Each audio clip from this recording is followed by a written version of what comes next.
അരിത്മെറ്റിക്കൽ functions and Dirichlet multiplication ആണ്. Arithmetical function എന്ന് പറഞ്ഞാൽ a real valued or complex valued function defined on the positive integers is called the arithmetical function or a number theoretic function. അതായത് a function from capital N to C, അതിനെയാണ് arithmetical function or number theoretic function എന്ന് പറയുന്നത്. അപ്പോൾ നമ്മൾ ഈ ചാപ്റ്ററിൽ ആദ്യം തന്നെ കുറേ നമ്പർ തിയറിറ്റിക് ഫങ്ഷൻസ് ആണ് പഠിക്കുന്നത്. ഫസ്റ്റ് വൺ എന്ന് പറഞ്ഞാൽ മോബിയസ് ഫംഗ്ഷനാണ്. മ്യൂ എന്ന് പറഞ്ഞിട്ടാണ് ലെറ്റർ കൊണ്ടാണ് മോബിയസ് ഫംഗ്ഷനെ ഡിനോട്ട് ചെയ്യുന്നത്. Mobius function mu is defined as mu of 1 is 1 and if n is equal to p1 raised a1 into p2 raised a2 into etcetera pk raised ak, then mu of n is -1 raised to k if a1 equal to a2 equal to etc ak equal to 1 and 0 otherwise. From this definition it is clear that mu of a prime number mu of p is -1 and mu of n is 0 if n has a square divisor. For example, for n equal to 1 to 10, we have done the values of mu of n as mu of 1 is 1 by definition and mu of 2 is -1 as a prime number. Mu of 3 is -1. Mu of 4 is 0 since 4 equal to 2 square. So mu of 5 is -1. Mu of 6 is equal to 2 into 3. 2 raised to 1 into 3 raised to 1. So it is -1 raised to 2. That is +1. Next 7. Mu of 7 is -1. Mu of 8 is 0. Reason 8 equal to 2q. Similarly, mu of 9 is 0. Mu of 10 is 2 into 5. So there are 2 prime factors. So -1 raised to 2.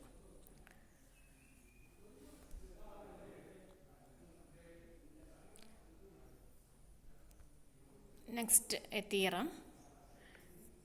If n greater than or equal to 1, we have summation d divides n mu of d equal to 1 when n equal to 1, 0 when n greater than 1. So this is denoted as the integer for greatest integer function 1 by n. Greatest integer function 1 by n. So this is same as when n equal to 1, greatest integer of 1 is 1, and when n greater than 1, greatest integer of 1 by n is 0. So when n equal to 1, by definition mu of 1 is 1. The result is true. So we have to prove that when n greater than 1, summation d divides n mu of d equal to 0. That we have to prove. So let n equal to p1 raised to a1 into p2 raised to a2 into etc pk raised to ak. In this sum, summation d equal to 1, summation d divides n mu of d, the only non-zero terms come from the divisor d equal to 1 and those divisors of n which are products of distinct primes. Product of distinct primes. So summation d divides n mu of d is same as d varies from all divisors which is either 1 or those divisors which are products of distinct primes. So in all other values mu of n is 0. All other values mu of n is 0. So this sum is same as mu of 1 plus mu of p1 plus mu of p2 etc plus mu of pk plus mu of p1 p2. That is pi's are taken 2 at a time plus etc plus mu of pk minus 1 pk plus next one mu of the primes taken 3 at a time, all the combinations plus etc plus mu of p1 p2 etc pk. All other divisors of n mu values are 0, so we are not considering that 0 here. So mu of 1 is 1, mu of prime is -1, that is -1 -1 -1. Sum -1 plus etc -1. Next one mu of p1 p2 distinct primes, so -1 square -1 square etc -1 square plus etc mu of p1 p2 pk is -1 raised to k. So 1 plus k times -1, that is kc1 -1.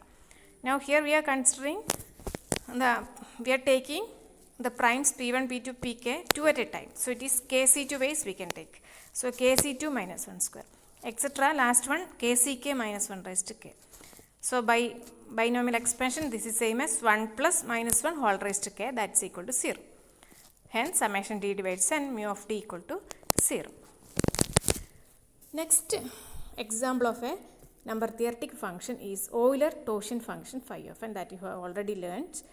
That is Euler-Torsion function. When n greater than or equal to 1, the Euler-Torsion function is defined to be the number of positive integers not exceeding n which are relatively prime to n. Number of positive integers less than or equal to n and relatively prime to n. So it is actually number of positive integers less than n and relatively prime to n. And we can denote phi of n as this summation k equal to 1 to n sum dash 1 prime 1, where the prime denotes the sum is extended over those k which are relatively prime to n, So n, when n equal to 1, phi of 1 is 1. When n equal to 2, there is only one number relatively prime to 2, that's 1. So when n equal to 3, what are the number of positive integers less than 3 and relatively prime to 3? 1 and 2 are relatively prime to 3. So number is 2. When n equal to 4, the number of integers less than 4 and relatively prime to 4. They are 1 and 3. So the phi of 4 is 2. For 5, when n equal to 5, 1, 2, 3, 4 are less than 5 and relatively prime to 5. So mu of 5 is 4. Next, mu of 6. 1 and 5 are the only positive integers less than 6 and relatively prime to 6. So mu of 6 is 2. Sorry, phi of 6 is 2. Similarly, phi of 7 is 6, phi of 8 is 4, phi of 9 is 6, phi of 10 is 4. Here also we have to find the sum of phi of values over the divisors of n. Here, if n greater than or equal to 1, we have summation d divides n phi of d is n. For that, consider the set capital S equal to set 1, 2, 3, etc. n. And for each divisor d of n, we let capital A of d is equal to set of those k such that GCD of kn equal to d. 1 less than or equal to k less than or equal to n. That is, A of d consists of those elements of S which are relatively prime to, which have GCD d with n. A of d consists of those elements of S which has GCD d with n. So A of d is forms a disjoint collection of integers whose union is capital S. Suppose f of d denotes the number of elements in A of d. This is actually number of elements in A of d. Then since union of A of d says we have summation d divides n, f of d is n. Reason cardinality of S is n. Now GCD of k n equal to d if and only if GCD of k by d and n by d is 1. That and 0 less than k less than or equal to n if and only if 0 less than k by d less than or equal to n by d.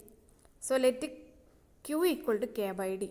So there is a one-to-one correspondence between the elements in A of d and those integers q satisfying 0 less than q less than or equal to n by d, such that GCD of q n by d equal to 1. The number of such q is actually the number of positive integers less than n by d and relatively prime to n by d, that is same as phi of n by d. The number of elements in A of d is same as number of such q because of that correspondence. So f of d is equal to phi of n by d. Hence we get summation d divides n, phi of n by d is equal to n. When d runs through all divisors of n, so does n by d. That means if d is a divisor of n, then n by d is also a divisor of n. So this is same as summation d divides n, phi of d is equal to n. Consider, for example, consider n equal to 10. and the divisors of D are 1, 2, 5, 10. So what are n by d? Corresponding n by d's are 10 by 1, 10 by 2, 10 by 5 and 10 by 10. So when d runs through all divisors of 10, n by d also runs through all divisors of 10. So what about this sum? Summation d divides 10, phi of d is equal to phi of 1 plus phi of 2 plus phi of 5 plus phi of 10. We have already displayed the formulas for values of phi of these values. So 1 plus 1 plus 4 plus 4 plus equal to 10 equal to n. So summation d divides 10, phi of d equal to n. Now we derive a relation connecting phi and mu. If n greater than or equal to 1, we have phi of n equal to summation d divides n mu of d into n by d. By definition, phi of n is summation k equal to 1 to n, 1 where we are taking the summation overall k which are relatively prime to n. So summation k equal to 1 to n, this is same as 1 by integer nk, or integer part of greatest integer of 1 by GCD of nk. Since when GCD of nk equal to 1, this value is 1, and all other values this is 0. So whenever GCD of nk 1, we are counting, otherwise we are not counting. So then such numbers is actually phi of n. This is same as summation k equal to 1 to n, and by first theorem we have the greatest integer of 1 by n is summation d divides n mu of d. So this is summation d divides GCD of nk mu of d. Now whenever d divides GCD of nk, d divides n and d divides k. So we get this result.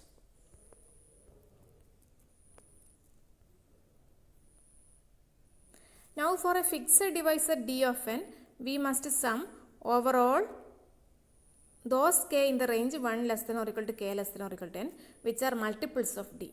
So we let k equal to qd. Then 1 less than or equal to k less than or equal to n actually implies 1 by d less than or equal to k by d less than or equal to n by d.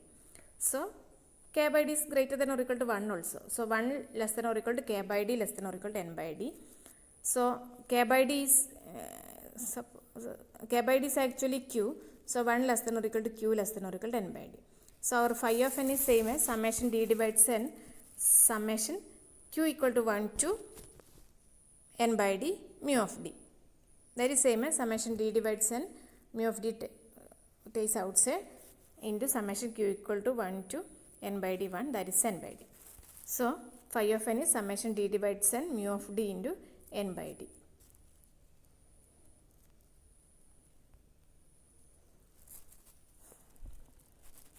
Next, a product formula for phi of n. If n greater than or equal to 1, we have phi of n equal to n into product p divides n 1 minus 1 by p. When n equal to 1, phi of 1 is 1, and the proof is very clear. Phi of 1 is 1, and there is no prime p which divides 1. So it is actually, there is no such p, so it is 1. It is 1 into product p divides 1, 1 minus. This product is actually empty, that's 1 actually, so it is 1. Suppose n greater than 1, and let p1, p2, etc. pr be the distinct prime divisors of n. Then that product p divides n 1 minus 1 by p is product I equal to 1 to n 1 minus 1 by pi. If p1, p2, etc. pr are the distinct prime divisors of n, we get this result. Now multiply all that. That is 1 minus 1 by p1 into 1 minus 1 by p2 into etc. 1 minus 1 by pr, we get this 1 minus summation 1 by pi plus summation 1 by pi pj minus 1 summation 1 by pi pj pk plus etc. minus 1 raised to r p1 p2 etc. minus 1 raised to r divided by p1 p2 etc. pr. So each term on the right side, this above the right side of the above equation is of the form plus or minus 1 by d, where d is a divisor of n which is either 1 or a product of distinct primes. So numerator the numerator plus or minus 1 is exactly mu of d. Since mu of d equal to 0 if d is divisible by the square of any pi, prime pi.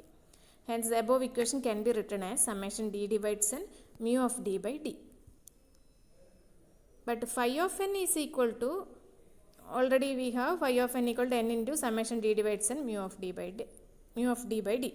That is same as n into product p divides n 1 minus 1 by